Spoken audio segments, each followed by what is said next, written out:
ejemplo, cuando uno tiene sistemas dinámicos continuos, parcialmente hiperbólicos o hiperbólicos, tiene unos conjuntos invariantes en donde una órbita va pasando de un lado al otro y uno lo traza, lo pasa a una denominación por grupos, un grupo 1, grupo 2 o 4 grupos, etcétera, y lo que hace es asignarle un número. Y las órbitas pues van describiendo una secuencia de números, depende de qué región están visitando cada vez que usted itera la función de retorno, o una función en particular, una transformación dentro del espacio. Entonces, como les decía, pues esto de grafos infinitos es otra forma de decir chip de Markov con alfabeto infinito, y el hecho de hablar de optimización ergódica tiene que ver con las integrales que se pueden armar bajo, digamos, la medida de una medida invariante. Entonces, ese es básicamente como el tema que vamos a tratar en este pequeño minicurso. Hoy, digamos que quise hacer como una especie de introducción a todo lo que hay detrás.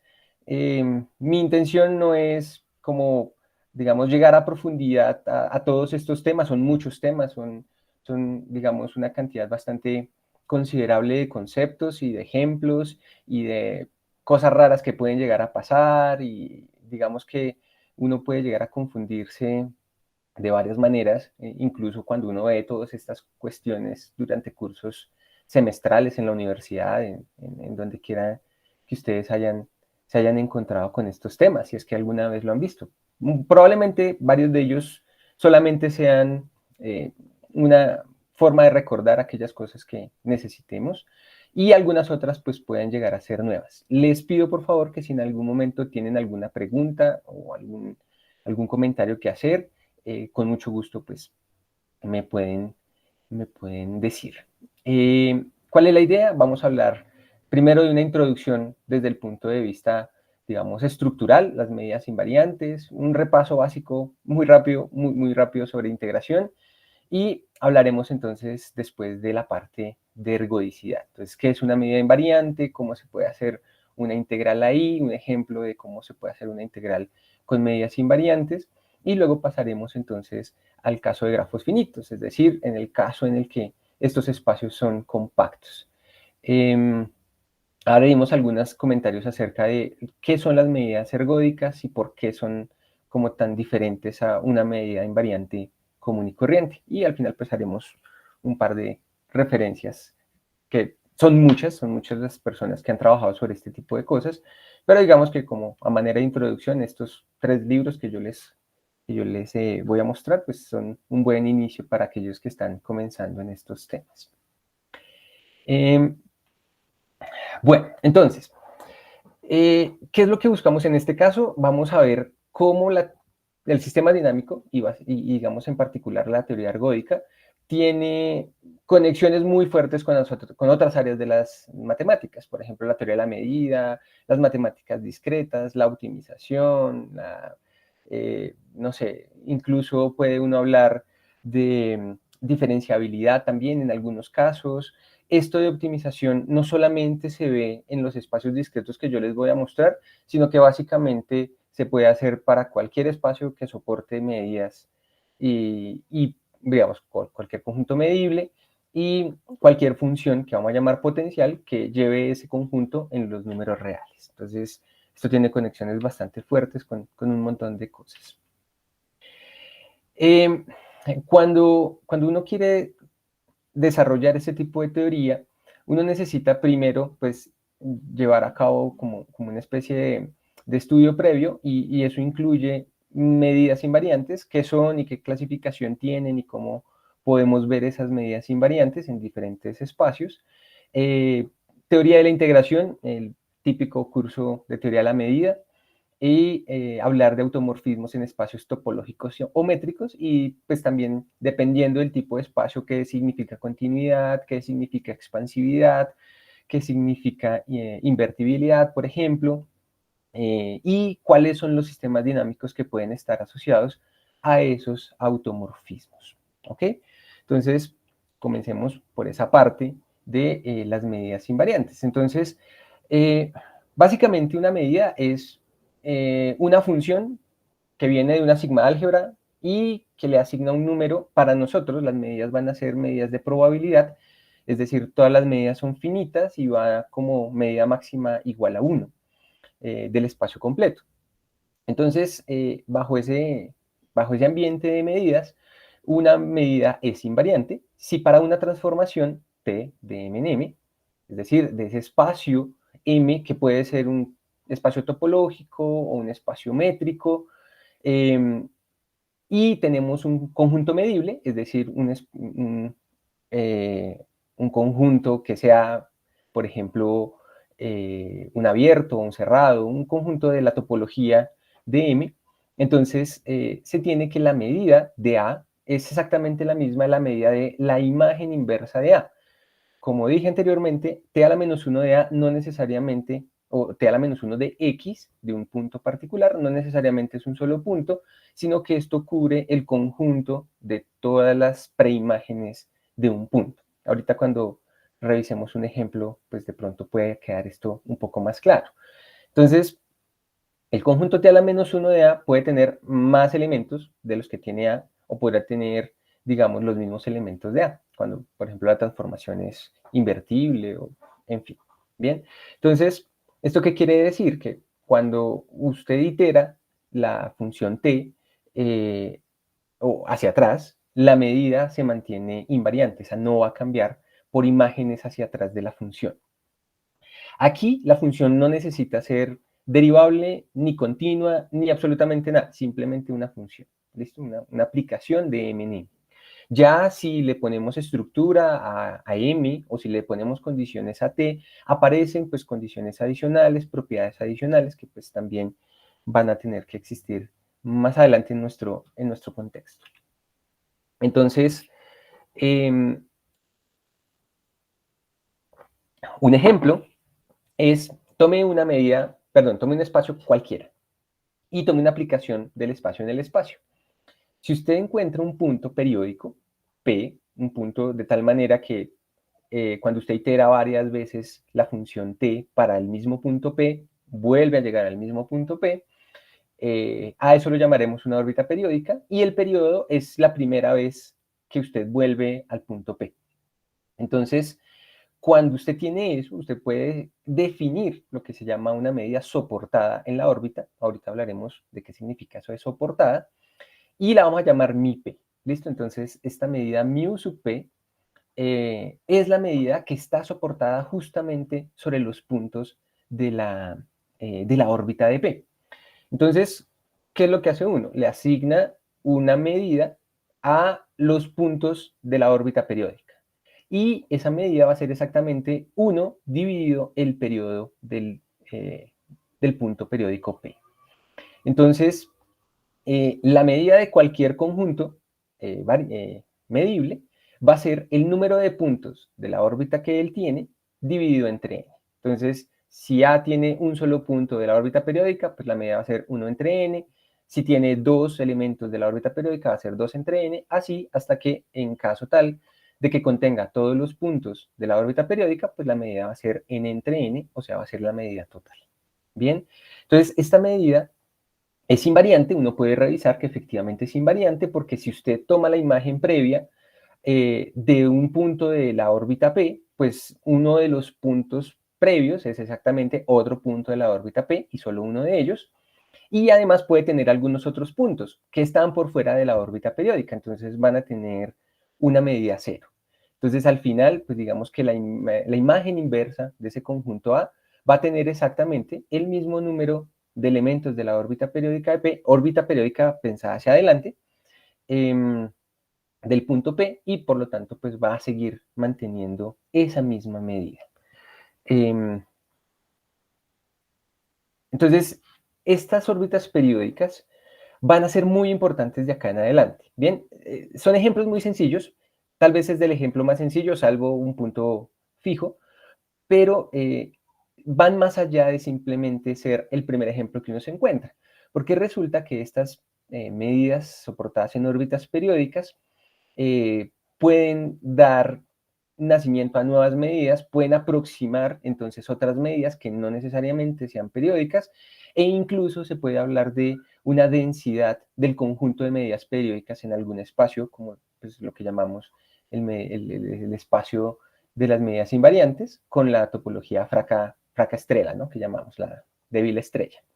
Entonces, esa sería como un punto importante acá. O sea, son medidas sencillas, entre comillas fáciles de trabajar, pero además nos van a permitir trabajar sobre algunas otras medidas que son un poco más difíciles de ver físicamente, o bueno, al menos teóricamente en un dibujito.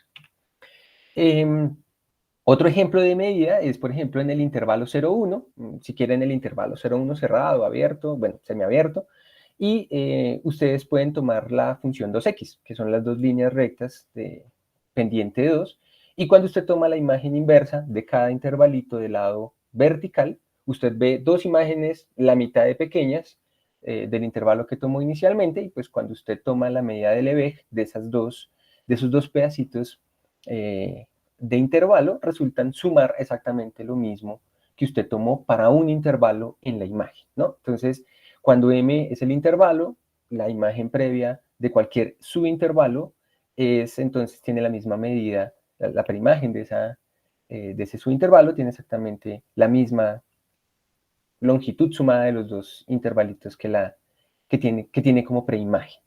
Entonces, esta es una aplicación t igual a 2x, y entonces una medida invariante para esa transformación es la medida de Lebesgue. Con 3x, con 4x, con 10x también funciona. Cada uno de los nx pues va a tener n pedacitos abajo en la preimagen.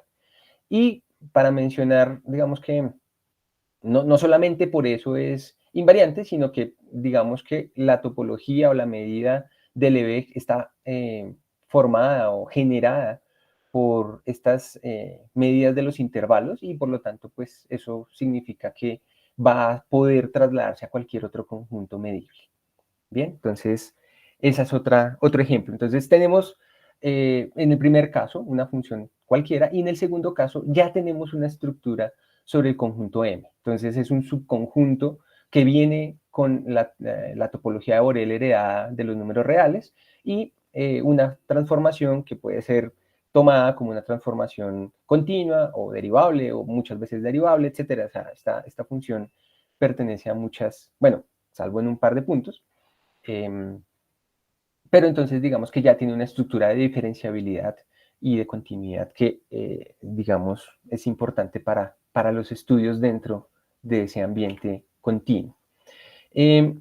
Importante saber que, por ejemplo, cuando usted tiene dos medidas, una combinación convexa de ellas también es una medida, y además es invariante si las iniciales son invariantes.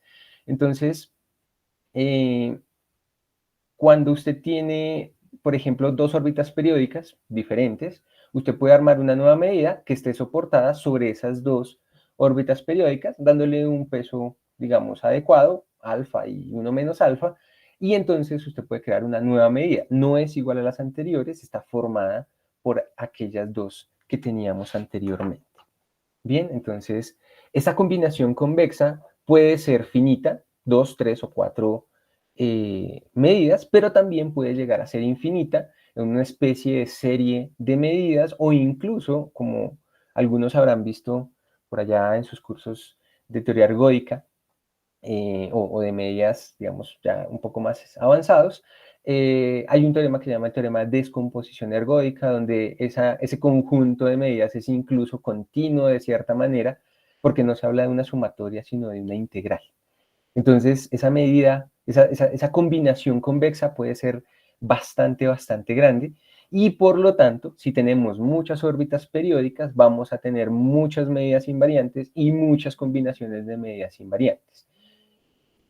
Perdónenme que me está por aquí vibrando el celular. Ya. Entonces, digamos que estos son ejemplos de medidas invariantes y de cómo podemos, a partir de unas básicas, generar muchas medidas invariantes. Y ahí el teorema quedó por fuera de la página, me disculpo. ¿Cuándo existen medidas invariantes? Digamos, si usted tiene órbitas periódicas, puede tener entonces medidas invariantes. Pero además, si usted tiene una función continua en un conjunto compacto, siempre va a encontrar una medida invariante por lo menos. Bien, entonces, la continuidad de la transformación y la compacidad del espacio métrico o del espacio topológico que usted está trabajando garantiza la existencia de por lo menos una medida invariante. No necesariamente órbitas periódicas, hay algunos conjuntos que no tienen medidas periódicas, ¿no? Pensemos por ejemplo, en las rotaciones irracionales sobre el disco, o bueno, el círculo de radio 1, ahí no hay órbitas periódicas, pero sí hay medidas invariantes, la función es continua. Entonces, hay un tipo particular de medidas invariantes, que están, de cierta manera, en los extremos de ese conjunto convexo, y se llaman medidas ergódicas.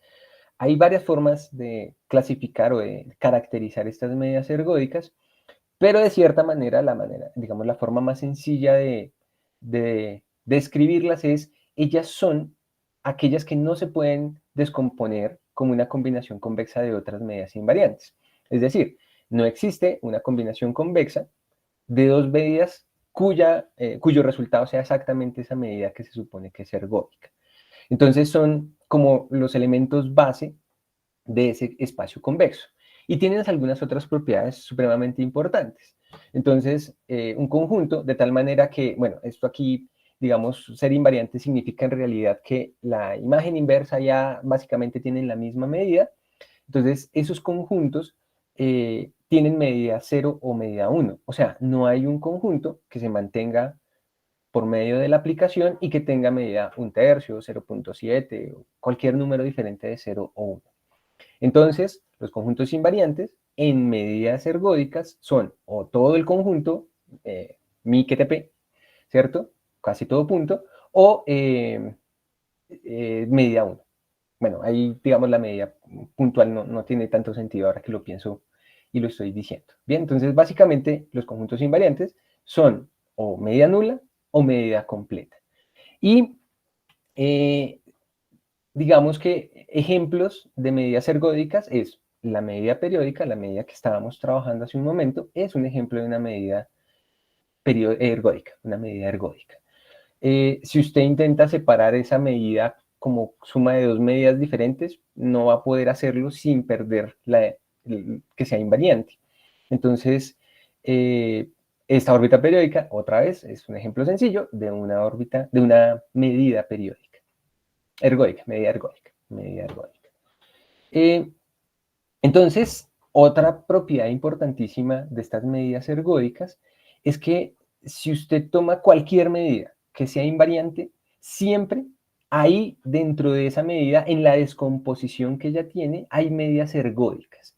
Entonces, las medidas ergódicas, siempre que usted tenga una medida invariante, ahí por dentro va a encontrar usted una medida ergódica.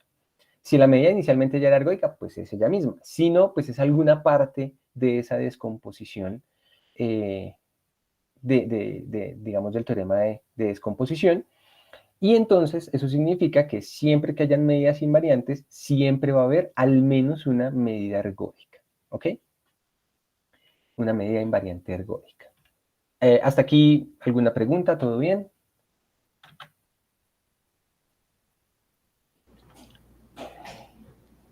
Listo, vamos bien, ¿cierto? Ahí siguen viendo mi pantalla sin Sí, problema. todo bien, José. Bueno, a todos los asistentes, si en algún momento tienen alguna pregunta, pueden levantar la mano y con gusto, pues, se le avisa a José para atender a la consulta.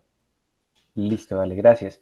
Sí, digamos, yo no conozco cuál es el background de todas las personas, entonces por eso quería hacer como un repaso rápido aquí de estos temas que de pronto estoy aburriendo a algunos.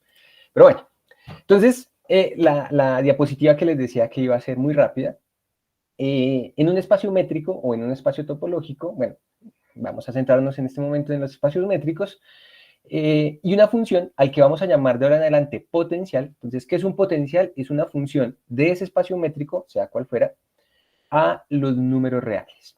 Bien, entonces que sea medible en el sentido digamos, cuando dotamos a R de la topología de Borel, entonces que sea Borel medible y la integral con respecto a cualquier medida está definida como un límite de funciones simples, ¿no? Entonces, las funciones escalonadas que van con una constante, veces la función indicativa de un conjunto, y que entonces la integral de esa función bajo la medida mu es, digamos, el límite sobre, de las integrales, ahí se me olvidó el Sn, la integral de Sn con respecto a esa misma medida.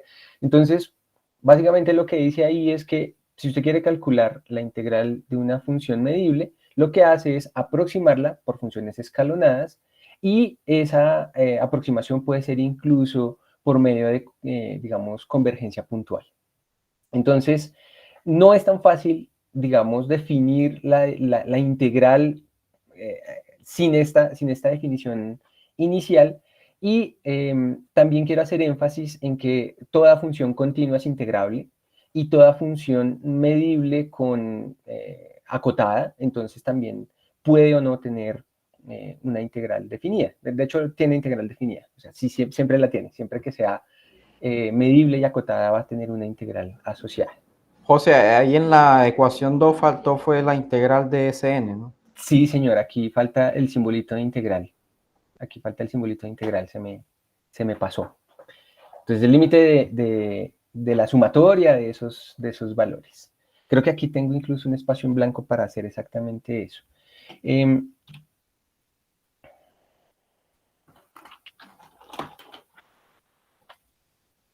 Entonces, aquí, ¿dónde estaba el de dibujar?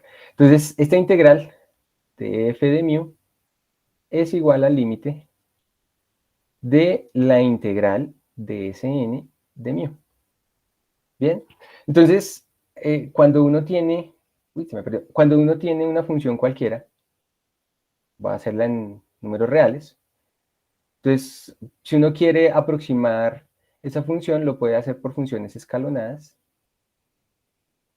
igual que lo hacía uno en cálculo normal, pero entonces aquí cada uno de estos conjuntos ya no necesariamente son intervalos, sino que son conjuntos medibles.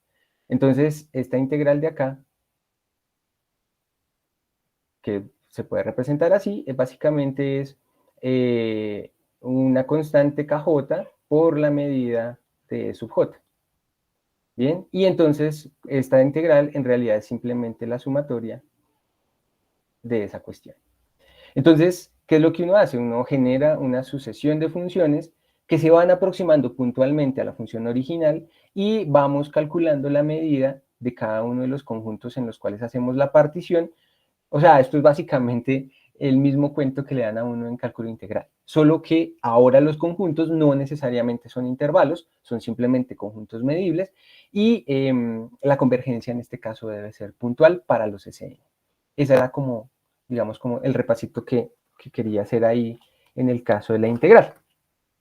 Entonces, digamos que como aquí hay espacios que no necesariamente son continuos o donde haya una noción de diferenciabilidad, aquí ya no vale el teorema fundamental del cálculo, ¿cierto? Sino que hay que hacerlo de manera un poco más, más fundamental a partir de la definición, más básica, a partir de esa misma definición.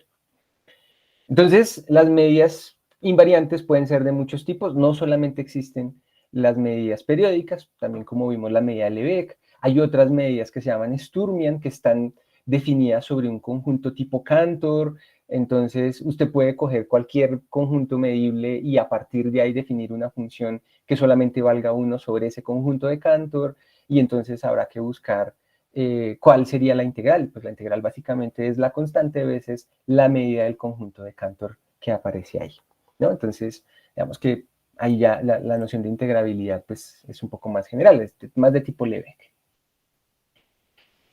Bueno, y entonces, si tenemos una órbita periódica, la integral básicamente va a ser la sumatoria de las imágenes de f para los puntos periódicos, y eso lo sumamos y lo dividimos entre n, pues porque básicamente 1 entre n es la medida de cada una de esas, digamos, de esos conjuntos medibles. Yo puedo hacer la partición del conjunto en lo que no tiene los puntos periódicos, más cada uno de los puntos periódicos, y hacer la integral como manera de, digamos, como esa función escalonada que veíamos aquí atrás.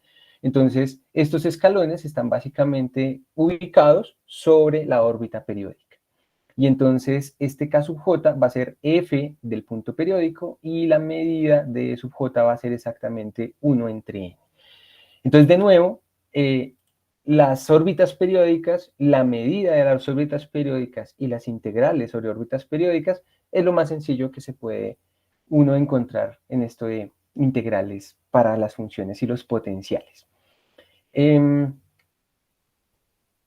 Y bueno, habrán otros ejemplos que también podamos llegar a trabajar después, por ejemplo, la integral de cualquier función sobre ese 2x y demás, que coincide de cierta manera con la integral de Lebesgue. Entonces, una noción importante, un punto está en el soporte, entonces por eso decimos que la medida está soportada sobre la órbita periódica y eso tiene que ver con quiénes son los puntos de soporte de la medida. Un punto está en el soporte si toda vecindad de ese punto necesariamente tiene que tener medida positiva.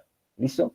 Entonces, por ejemplo, la medida de Lebesgue tiene soporte total, es decir, todo el conjunto, todo el intervalo 0, 1 es un conjunto de soporte, o sea, todo punto es punto de soporte, porque cualquier vecindad debe incluir necesariamente un intervalo abierto, y como tiene un intervalo abierto, la medida de ese intervalo abierto está, pues, digamos, acota inferiormente la medida de la vecindad. Entonces, básicamente, todo punto del intervalo es un punto de soporte para la medida de Lebesgue. Y en el caso de las medidas periódicas, los únicos puntos de soporte son los puntos de la órbita periódica. Entonces, ¿por qué es también importante esto? Porque cuando nos preguntemos sobre el tipo de integrales que podemos hacer y quiénes maximizan esa integral, vamos a estar fuertemente asociados a lo que significa en dónde está soportada la medida invariante. Entonces, si usted se restringe únicamente al soporte del conjunto, el resto del soporte tiene medida cero. Lo que está por fuera del soporte, usted puede tener eso, si es medible, tiene, digamos, una medida nula. Entonces, se puede concentrar usted en trabajar únicamente sobre el conjunto soporte de la medida. En portugués uno llama soporte da medida. Bien. Entonces, por eso muchas veces aparece el sub en lugar del sop. Y el sub no es el supremo, sino el sub de soporte. Bien. Entonces, ya con este breve repaso, espero no haberme tomado demasiado tiempo. ¿Cuánto tiempo me queda, Jesús? Uy, José. Creo que sí me tomé mucho tiempo. 5 minutos. Listo, listo. Entonces voy a correr un poquito y mañana retomamos esto un poco con más calma. Bueno. Entonces, como les decía, los chiffres finitos, vamos a trabajar primero en la parte compacta. Mañana veremos qué sucede y qué cambia cuando cambiamos esa restricción de la compacidad. Entonces, básicamente es la secuencia de símbolos del 1 al n. Entonces, cuando usted tiene un número de símbolos enumerados del 1 al n, usted puede armar sucesiones que van hacia, digamos, hacia la derecha, no bisucesiones, sino sucesiones con un x0, x1, x2, x3, donde cada uno de esos xj son elementos del 1 al n. ¿Bien? Entonces, vamos a denotar eso como sigma n. O sea, el conjunto de todas las sucesiones que usted se pueda imaginar con números del 1 al n, eso es sigma n.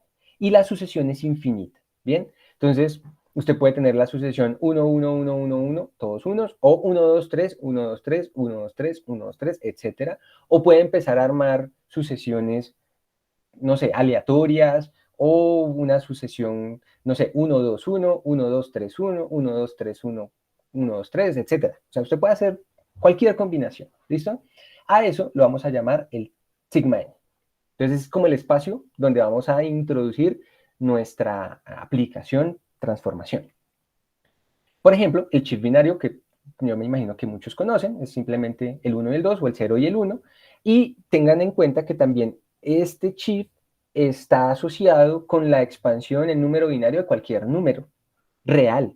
Bueno, no, número entero, ¿cierto? Entonces hay infinitos números, hay infinitas combinaciones, y usted puede armar órbitas periódicas del periodo que usted quiera, armando una sucesión que no se repita adentro, y luego colocar esa sucesión infinitas veces, digamos, repetida. Como, por ejemplo, en el caso de la expansión decimal, donde usted le ponía una barrita encima a la parte que se repetía, y entonces esa órbita se vuelve periódica en algún momento.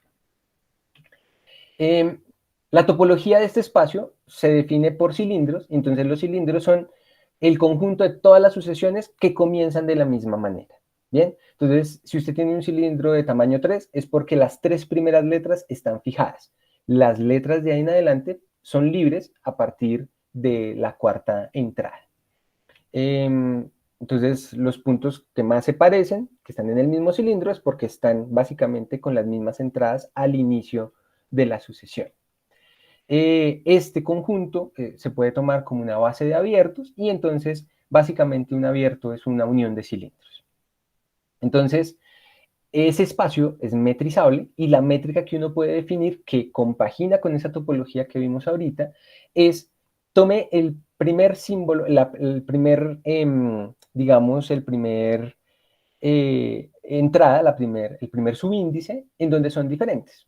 Entonces, si usted tiene, por ejemplo, acá un lambda cualquiera, un medio, un tercio, cualquier punto, y usted tiene dos sucesiones, no sé, por ejemplo, 1, 3, 5, 1, 8, etcétera, y la otra es 1, 3, 2, 5, 6, etcétera, el primer numerito en donde difieren es este de acá, que sería la tercera entrada, 0, 1, 2, ¿cierto? Entonces sería j igual a 2, por lo tanto la distancia entre este x y este y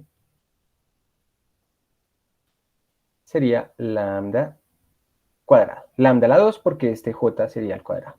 Si nunca difieren, pues entonces la distancia es 0, porque son iguales. Si difieren en el primero, pues sería simplemente lambda.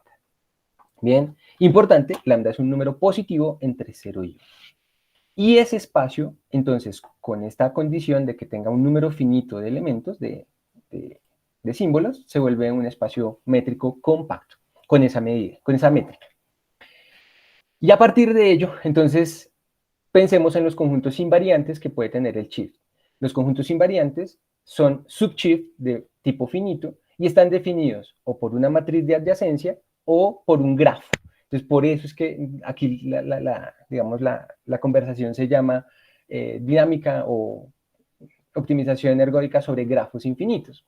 Entonces, usted puede aquí empezar a armar sus sucesiones. Por ejemplo, puede arrancar con 2 y la flechita de acá le dice que usted puede pasar al 1 y entonces puede armar la sucesión 2, 1, 2, 1, 2, 1 o 2, 1, 3, 4, 3, 3, 1, etcétera, porque esas son digamos, las reglas que puede seguir. ¿Qué pasa? Como no hay una regla, una flecha, una dirección, una arista, que va desde el 2 al 4, nunca usted puede tener que el 2 vaya seguido del 4. Eso se saldría de su espacio definido por esa matriz. Entonces, usted puede armar todas las sucesiones que quiera siguiendo caminos del grafo, caminos infinitos dentro del grafo. Y entonces, las propiedades que tenga la matriz están asociadas a las propiedades que pueda tener el grafo.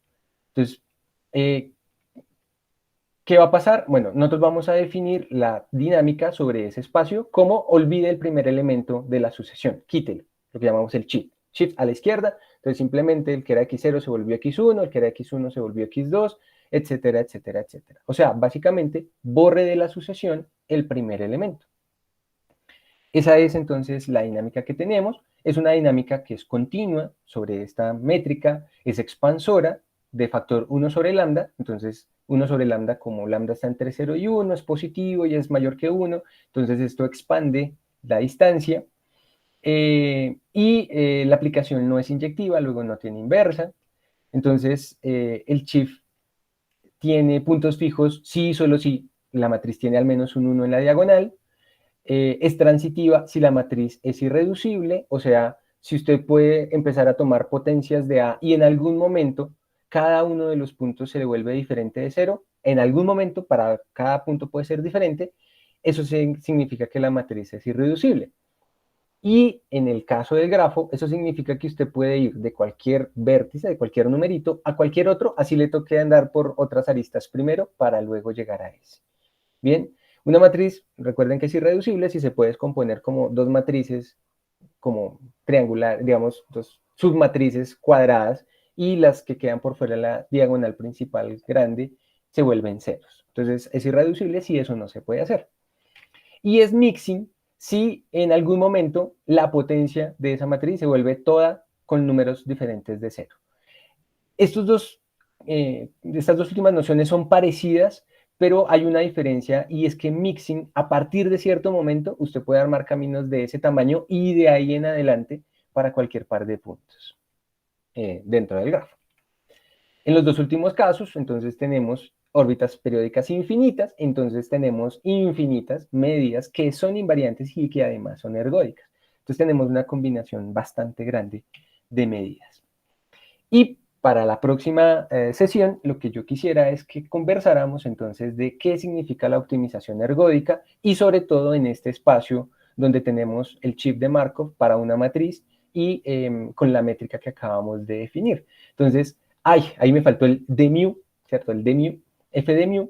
Y entonces quiero saber si yo tengo una función, un potencial que es integrable, yo puedo integrarlo con respecto a muchas medidas invariantes. Entonces la pregunta es, ¿cuál es el valor máximo que yo puedo obtener cambiando, no la función, sino cambiando la medida?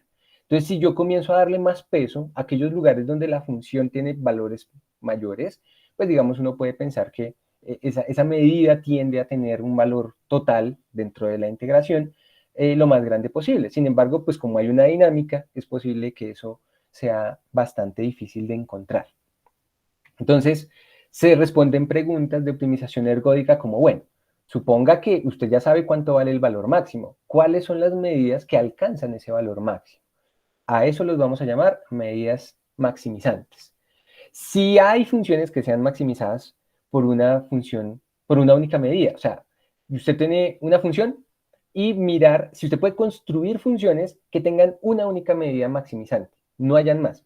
Las funciones constantes, toda medida es maximizante porque pues todas dan lo mismo, pero hay funciones que son un poco más extrañas que uno puede construir para que solo haya una única medida maximizante. Entonces, ¿cómo son esas funciones? Y muchas otras preguntas que podremos hacer una introducción, no digamos responder completamente, pero sí, pues vamos a introducir algunas preguntas y algunos resultados que obtuve pues, durante mi periodo de doctorado, que hace parte de un estudio un poco más grande, que es el formalismo termodinámico. Ya, entonces un par de referencias para que pues, quienes estén interesados tengan los libros básicos por ahí a la mano. Muchísimas gracias por el espacio. Muchísimas gracias, José. No sé si alguien tenga alguna pregunta. Yo tengo una pregunta. Hola, José, de nuevo. Una pregunta, ¿tú trabajaste con Bisacot? Yo trabajé con Freire, Ricardo Freire, Ah, ok. que trabaja con Ricardo, con Bisacot. Son compañeros en este tipo de estudios. Pues yo trabajé con el compañero Bisacot. Ah, ok, ok. Bueno, ¿hay alguna otra pregunta por ahí? Bueno, entonces yo voy a hacer una breve pregunta aquí. O sea, lo que tú llamas grafos infinitos es porque la secuencia es infinita. No. Digamos, cuando usted tiene dos símbolos, usted puede armar una secuencia infinita de 1, 1, 1, 1 infinitas Ajá. veces. O sea, eso es un elemento de sigma n, donde n sería 2. Pero ahora, imagínese que usted pudiera tener infinitos símbolos. Entonces, Exacto, esa era la pregunta. cada símbolo es un número natural. Claro, Ya. ahí toca revisar cómo armar los benditos símbolos, porque claro, el 11 ya es como una conexión entre el 1 y el 2, pero imagínese que son diferentes, que usted los diferencia por eso. Entonces, si Ya. su alfabeto, que sería inicialmente para los compactos del 1 al n, si su alfabeto usted deja que sean los números naturales, entonces comienzan a aparecer también nuevas sucesiones, y ahora la matriz ya no la voy a poder dibujar, sino que me toca armarla como una función de n por n en 0, 1. Entonces, esa es como la parte en la que comenzaríamos la próxima clase. Entonces, claro, la idea es pues, primero revisar algunos resultados de optimización ergódica bajo el caso compacto. Entramos al caso en donde el alfabeto se vuelve infinito, números naturales, números racionales, números enteros, contables, e incluso existe cuando usted toma, vea, suponga que para armar su sucesión, usted usa como letras los números reales, que ya es un continuo, o sea, esos son alfabetos continuos, es una cuestión incluso más grande. José, disculpa, en el chat tiene una pregunta. Eduardo Santana pregunta si los grafos siempre son considerados conexos. Sí, digamos que cuando uno define la matriz, si el grafo es conexo y digamos usted puede andar entre cualquier par de vértices por un camino, eso se vuelve transitivo en el término digamos, de espacios dinámicos, de sistemas dinámicos. Si el grafo le resulta disconexo, usted va a tener como un espacio de símbolos aquí que interactúan entre ellos y otro espacio de símbolos que interactúan aquí entre ellos. Es como trabajar dos chips de Markov diferentes al mismo tiempo. Entonces, se puede hacer, pero digamos que nuestro estudio se centra en el caso de los grafos conexos. Porque si no es conexo, pues usted simplemente como que va pensando en cada espacio como por separado. Bueno, José, yo te comento por aquí, bueno, está Alex Genaro, Israel Velarias, que con ellos estamos, bueno, hemos trabajado la dimensión topológica media y digamos que ella es como que una extensión de la entropía topológica, pero ella es un poquito menos sensible que la entropía topológica. O sea, para que ella te dé positiva, estoy hablando de la dimensión topológica media, para que ella te dé positiva, la entropía topológica tiene que ser infinita. Entonces, tiene mucho sentido de hablar de dimensión topológica media para cuando ya el alfabeto es infinito. De hecho, ya hay varios estudios cuando se aplica el shift en el cubo de Riemann, en el intervalo 0,1 a la n a la z. Entonces tú ahí en ese alfabeto, imagínate tú, en el intervalo 0,1 a la n, n es un natural, aplícale el shift o sea, tu alfabeto es ese. Sí. La dimensión topológica media para el shift aplicado al intervalo 0,1 a la n es n. La dimensión, la entropía topológica de ese shift es infinito porque tiene infinitas palabras. Ahí el número de parámetros que necesita es infinito. Sí. Bueno, entonces digamos para que tengan una idea de lo que está midiendo, entre comillas, la dimensión topológica media, bueno, por eso te presento ese ejemplo. Y bueno, estoy interesado en lo que vas a hablar mañana y no sé, de pronto se dé alguna cosa ahí para... Sí, no, y es que esto es como el principio también de la parte de formalismo termodinámico, ¿no? Entonces allá se habla también de entropía, de función de máxima entropía, de qué pasa en el límite de cero temperatura. Hay un montón de estudios sobre eso. Digamos, la entropía infinita aquí pues no aparece tan natural. De hecho, uno siempre toma sobre aquellas medidas de entropía finita para mirar a ver qué es lo que está sucediendo en el caso de formalismo termodinámico. Entonces sí sería muy chévere salir de ahí, ¿no? Porque muchas veces uno dice, no, o sea, si es entropía infinita, no trabajemos con eso, que no sabemos qué pasa aquí. Sí, puede llegar a ser complicado. Pero me imagino que debe haber una teoría bastante grande en chip de ese tipo con alfabetos continuos de una dimensión topológica n, porque digamos esa dimensión topológica es básicamente cuando son básicamente cuerpos de Rn, coincide con la dimensión Disculpa, de José. Rn. Sí. Disculpa, José, hay otra pregunta. Que cuando el grafo tiene infinitas ramificaciones disconexas, ¿qué pasa? Uy, nunca me han hecho una pregunta así. ¿Qué pasa en ese caso?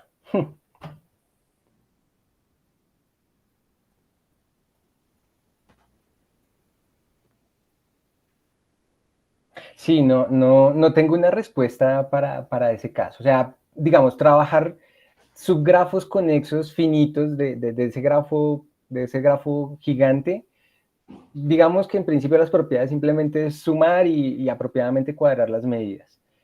Pero si usted tiene, digamos, como para dar un ejemplo, creo que lo que está pasando es, por ejemplo, suponga que usted tiene un grafo conexo del 0 al 10, otro grafo conexo del 11 al 20, otro grafo conexo y separados, ellos desconexos entre sí, como independientes. Entonces tiene una secuencia infinita de grafos de n o de 10, en este caso 10 vértices cada uno, y usted quiere empezar a armar cuestiones ahí.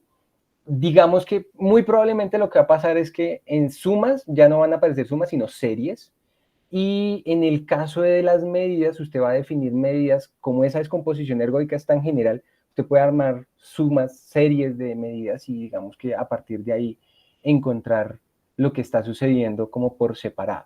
Entonces, por ese lado de la optimización y de la existencia de medidas y ese tipo de cosas, yo creería que no hay mayor problema, salvo aquella cuestión de que ya las sumas no son sumas sino series, y ya la descomposición no es una descomposición convexa, digamos, tradicional en el sentido que son n medidas, sino que son infinitas medidas y se le convierte en una serie de medidas, y entonces ahí habrá que mirar cómo es la convergencia en la topología Fracka-Strela. Es una cuestión interesante de revisar. A ver qué tanto cambia, que puede dañarse ahí. Un ejemplo que no esté así dividido es que de hecho, como te digo, estamos trabajando ahí sobre eso. Así toma el alfabeto es 0, 1, 0 y 1, 0 y 1. Y toma entonces estos subconjuntos del cubo de Hilbert 0, 1 a la n, como los conjuntos van a ser de esta forma. Fija el 0. O sea, un conjunto de esta forma. Fija el 0 en la primera entrada. El segundo que sea 1 y de ahí el resto lo que sea. Otro conjunto es 0, 0, 1 y el resto lo que sea. 0, 0, 0, 1 y el resto lo que sea. Todos esos subconjuntos son, la intersección es vacía y ahí en cada uno de ellos tú puedes definir lo que tú quieras, porque como el conjunto es totalmente desconexo, ahí cualquier cosa funciona. Sí, y ese es un punto importantísimo. Estos espacios o sea, tienen parecido a la expansión decimal y uno tiende a decir, bueno, eso se parece a los números reales. No, no se parecen. Usted toma 2 puntos y estos están completamente separados todo el tiempo. Así es. Siempre va a encontrar vecindades de ellos dos que los separan. Entonces, completamente desconexo y no tiene esas nociones de venga, ¿cuál está realmente pegado al otro, pues?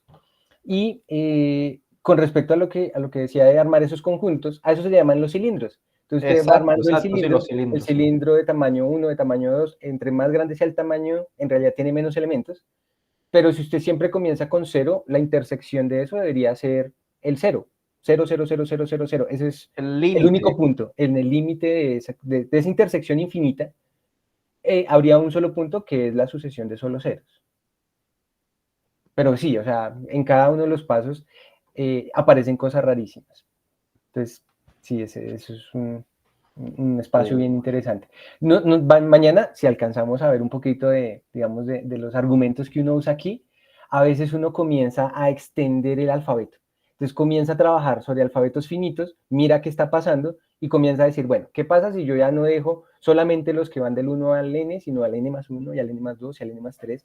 Y claro, en el límite, otra vez, aparecen todas las letras, pero hay cosas que no se trasladan del límite de los compactos al completo. Y eso es bien interesante también. Si alcanzamos a revisar un ejemplito, mañana lo mostramos. Bueno, José, muchísimas gracias por esta primera sesión. Recuerden que la segunda es el día de mañana, también de 9 a 9:40. Los esperamos entonces también mañana. Muchísimas gracias. Nos vemos mañana.